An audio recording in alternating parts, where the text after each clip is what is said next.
Good morning, y'all. Welcome to Freedom Acres. It's about 6:30 in the morning and I am focusing on mulching the end of my garden bed. So I'm going to show you that as well as why I am mulching with grass clippings. So here we go. This is what I've got so far. This is the end of my garden here. This is where the squash and zucchini were planted. Right now I have my 6th load of grass clippings. And I'm just using my little wheelbarrow and my rake in my own 2 hands. This is the back few acres of our property, and we usually let it grow up pretty good between mowings. It's a lot of work to mow nothing, you know, and that's part of why we want to get some kind of dairy animal. Not sure if we'll go with a cow or goats, but there's plenty of acreage back here for a cow to graze, so we're thinking we'll go with that option.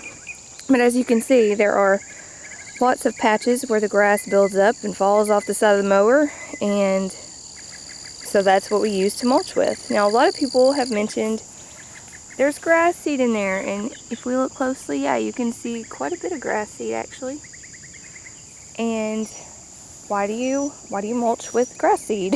Like, that's crazy. You'll just have more weeds. Well, we've found that that's not true, and the reason is because it kills the weeds underneath.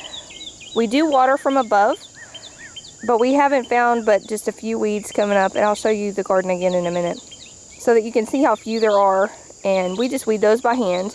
This white grass here came from underneath, so I raked all this up. This was my last load that came up off of this, but it's white because it's dying. When you have thick mulch like this, it kills the grass underneath. It has to be really thick, but it kills it if you have enough. But I also want you to notice this rich black soil that is developing.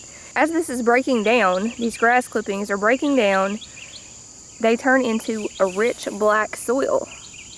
And that's what you're seeing develop here. Underneath, all this is just really rich. It's very dark soil underneath there. And it's going to be great for my garden. So I'm going to keep the weeds down by doing this. I'm going to increase nutrients because it's organic matter breaking down.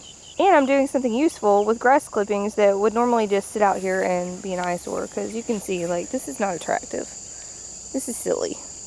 We've let it get too high before we mowed it. That's what happened. That's just the truth of it. And it sits here and it piles up, and if I don't get rid of it, it clogs up the mower when we go over it again. And it's just a mess, especially if we let it get high again. So instead, we use them for something practical, and it seems to work out for us.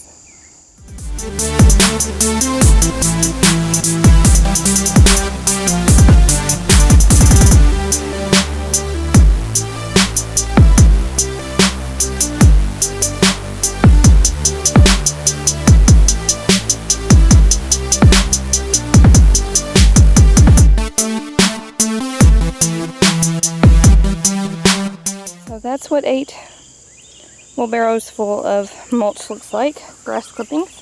Now I'm going to show you my peppers. I mulched these about 6 weeks ago or so, and you can tell the depth difference. See the mulch I just laid is fluffy, and this is flat and has a few weeds coming through.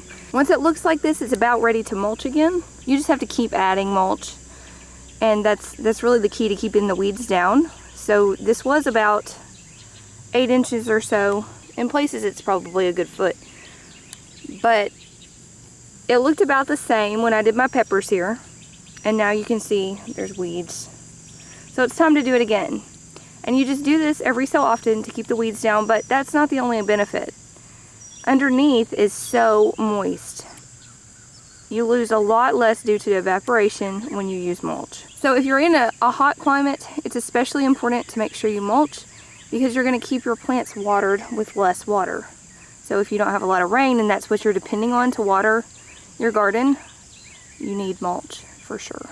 A lot of people have also mentioned that since I'm using organic matter and no poop so far, that's going to ruin my soil and that's just going to be terrible. Well, I think the benefits outweigh the negatives here. Plus, if I get chickens this fall, I'll have plenty of poop by the end of the year to pile on here. Now, if all I was ever using was grass clippings, I might be a bit concerned about the carbon nitrogen ratio, but as it stands, I'm not worried about that at all.